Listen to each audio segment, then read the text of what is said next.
back to ICO Review, and today we'll be having a look at Orbis.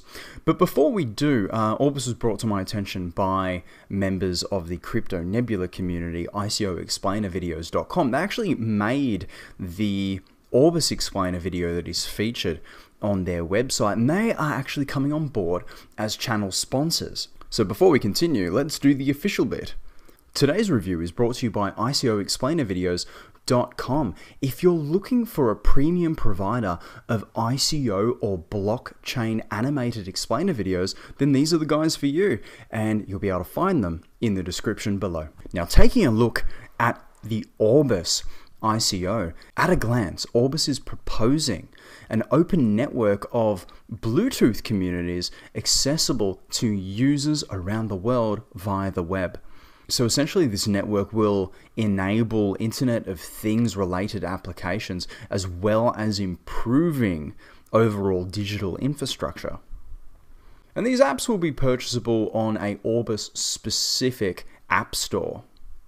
And while you'll pay for those apps with the OBT token, users are also rewarded for being on the network with OBT token. But the first thing that popped into my head really when I read Bluetooth, I honestly thought Bluetooth was, yes, it's relevant in terms of our iPhones or our Androids, but maybe we don't use it for much. However, having a look at the explainer video and the white paper, it became pretty apparent that using the already established technology of Bluetooth, it can actually enable offline transactions, which hadn't occurred to me, as well, of course, as data sharing. Which, interestingly enough, actually means that this technology using Bluetooth nodes would be very, very applicable for information transfer infrastructure over large surface areas. And specifically, I'm thinking amusement parks, but also malls and stadiums. So I suppose the question comes, why do this? The cost of Wi-Fi infrastructure for, say, a large mall or an amusement park, I imagine would be immense, absolutely immense.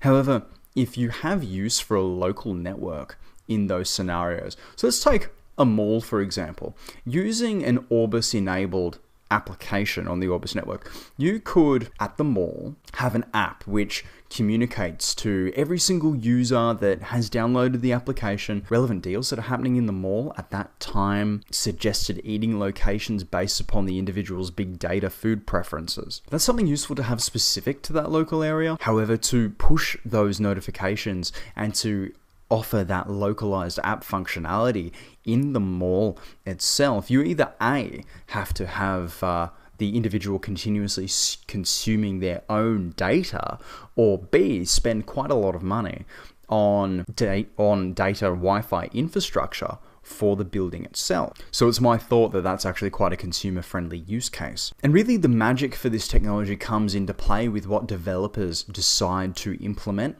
using Bluetooth nodes and using Orbis network. However, consider using Bluetooth nodes over a large surface area for something like a stadium to calculate seating time. So now instead of putting in the stadium location into Google Maps and getting a brief rundown of how long it's going to take you to get there. So if you're going to a stadium for a concert or a sports match or some sort of festival, you can not only get an accurate assessment from Google Maps as to how long it's going to take you to get there, but then through implementing Bluetooth nodes, the Bluetooth nodes that Orbis are working with can, say, monitor foot traffic in any given area. Google Maps will tell you how long it's going to take to get to the location, but it's not going to tell you how long it's going to take to sit down to get to your spot. These Bluetooth nodes can aid in that task. And again, being such a large surface area, you don't need to have Wi-Fi implemented through an entire stadium. You only need to have the Bluetooth nodes within range of one another. Conversely, the same principle applies to theme parks, theme park rides and attractions. And what interests me the most is not necessarily the applications I can come up with, but the applications that truly technologically savvy individuals will come up with. There is also a microtransaction component where users can either A, pay, or B, be paid for given tasks. So you can set up a task where you can earn OBT tokens for sharing your data with other Orbis users in the local area. So it's an interesting one, and it's very much opened my eyes to the relevance of Bluetooth. Again, I read Bluetooth and I went, oh, it's a bit 1990s. But I started considering, what I actually use Bluetooth for today, and it is still a relevant technology. And it's not a space where I'm aware of much innovation. Moving on to the team, Jason Chow, there has been a touch of criticism towards Jason just because he's young. I think that is misguided, especially in this space, a space that is meant to be encouraging innovation. And I feel like Orbis and Jason's vision is doing exactly that. And having a look at the team, it seems as if Jason has surrounded himself with individuals that are geared to assist in the delivery of this vision. So having a look at the lead software engineer, 20 years in private and defense industries, working with General Dynamics IT. Stephen Yang, so 3-year ranking competitor at the AUVSI San Diego Autonomous Underwater Vehicle competition. So it's to do with robotics. So I imagine he'll have something to do with the Bluetooth technology. And in terms of their marketing strategies, we've got John here, growth marketer with 10 years experience leading high impact marketing campaigns. So you could argue that the team is perhaps a little bit sparse.